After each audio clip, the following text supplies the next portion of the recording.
I'm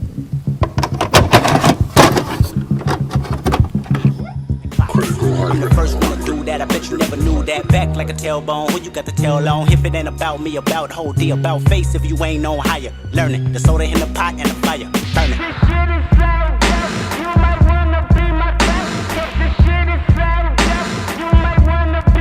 Tetsuo 2 Body Hammer is a Japanese horror film that has been directed by Shinya Tsukumoto and has been produced by Manga Entertainment in the year 1992. Psycho skinheads abduct the son of a man who transforms himself into a hideous killing machine and will do whatever it takes to protect him and his family. You did good, Shinya. You did damn good with this film. Now, your previous installment, Tetsuo the Iron Man, look, I wanted to like the film. I really did, especially since I waited so long to watch it as a kid growing up until now. But I just wasn't feeling the film that much. I did not feel the cinematography. I did not feel the story. And above all, I was bored watching the film. I was feeling nauseous. And at the same time, I just wanted the film to be over. And it's not like the film was long. It was only an hour long. So I came in with low expectations watching this one, and I was nervous. I was very nervous, and what I explained, can you blame me?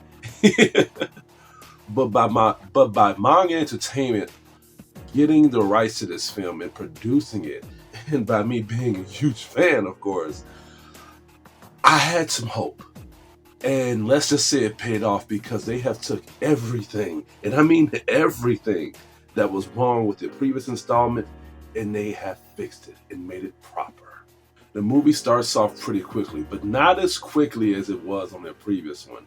They want you to feel more in depth with the story and the character development as well. As we get introduced with the previous characters, Taniguchi and Kana, they're still a married couple, but at the same time they have moved on from the past. And I like that a lot. I feel like by this film being taking place a few years later from the previous film, I want to see how things were going to be between these two characters. And they have done well with the family. He has a son now, and he is living his good life with his wife. And as things begin to get a little bit off the rails, we begin to know more about his character and Kanan as well. And that's why I thought the film was strong when it comes to the pacing, because with the previous film, we didn't really know much about them except them being a couple. But by this film, they gave us enough with the son and with the family, enough when things got bad. I felt the drive of these characters. Not enough for me to care and for me to really be on the edge of my seat when things got bad between them, but knowing enough for me to try to see if Taniguchi would have what it takes to get his family back. And by him being memory suppressed, and for him losing his so-called memory from the past and going back into having these sort of traumatizing events and having PTSD, when it comes to him having these iron powers and stuff, I thought it was well paced. I thought it was well done, and it pulled me into the point where I was really hoping that he can get through his trauma. They have done so well with the pacing to the point where I was on the hinges of people asking me this question: Do I need to watch the regular film in order to catch up to this one?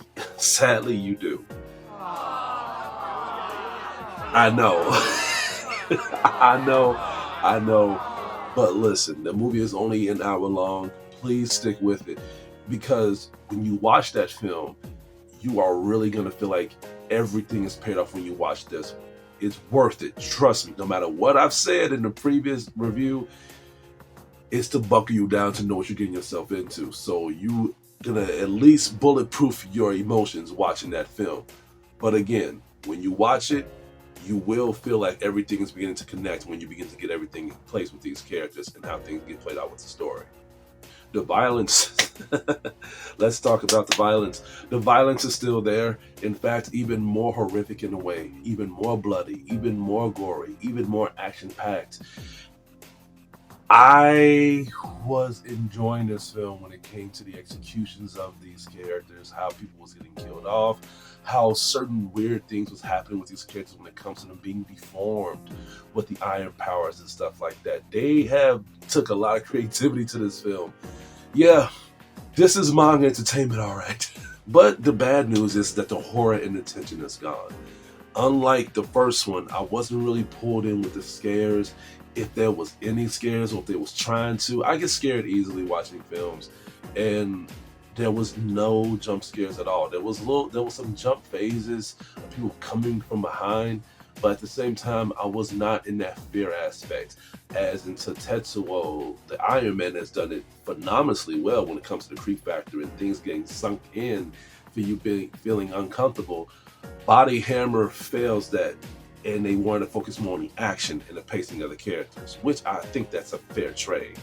The movie also lands you with a very satisfying twist. A twist that was powerful, a very powerful twist to the point where it gave me a whole new vision to the story and the characters. And not only that, but for me to have a different angle of these characters to choose which one is the good guy, which one is the bad guy. And do I really need to trust any of these characters?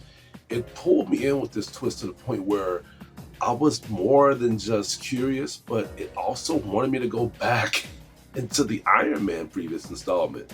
No way! Yeah. Even though I did rail on the film so much, I do feel like I need to go back into that film because by the way how they introduced me with this twist, I want to tie up some loose ends that I did not really understand that much on the previous installment. By showing us this twist, they also introduced us with a very big, over-the-top fight scene in the end of the film.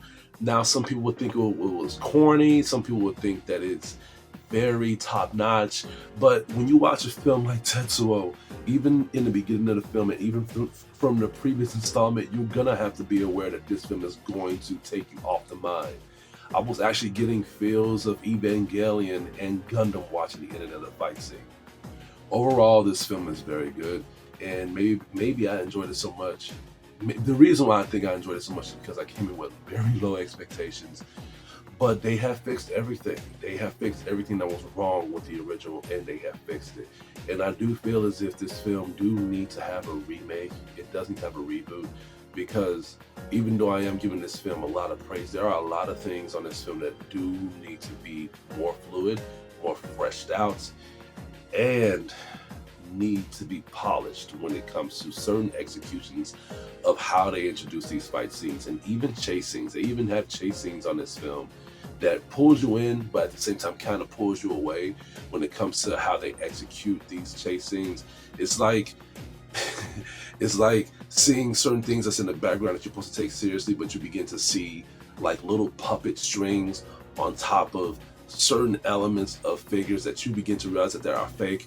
I don't want to spoil too much, but when you watch a film like Tetsuo Body Hammer, you're going to see a lot of things on here that is going to pull you away for you enjoying it in the fullest extent. But if you was like me and you've seen the original and you're watching this one, trust me, it makes up for everything that they have fixed. I'm gonna have to give Tetsuo 2 Body Hammer a B-.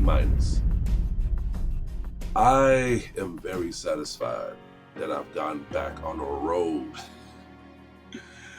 of this franchise. Well, not just a franchise, but just Shinya's work, because even though Tetsuo was the first movie that I've seen from him, I looked at his filmography, and I noticed that he made some pretty decent stuff from what I've heard, but I really don't listen to critics anymore, because what people praise, I throw in the mud, and what I throw in the mud, people agree with the stuff that I bring out. So I think that this is a train that I'm trying to get off of and open the eyes of the people that really do need to know what's going on with these films. But I have some of Shinya's films that I didn't even know of that I'm going to be reviewing pretty soon. Other than that, that's all I have to say for today. Please stay tuned for my upcoming reviews and videos headed your way. This is Hugo, your critic teacher. Please check out Tetsuo.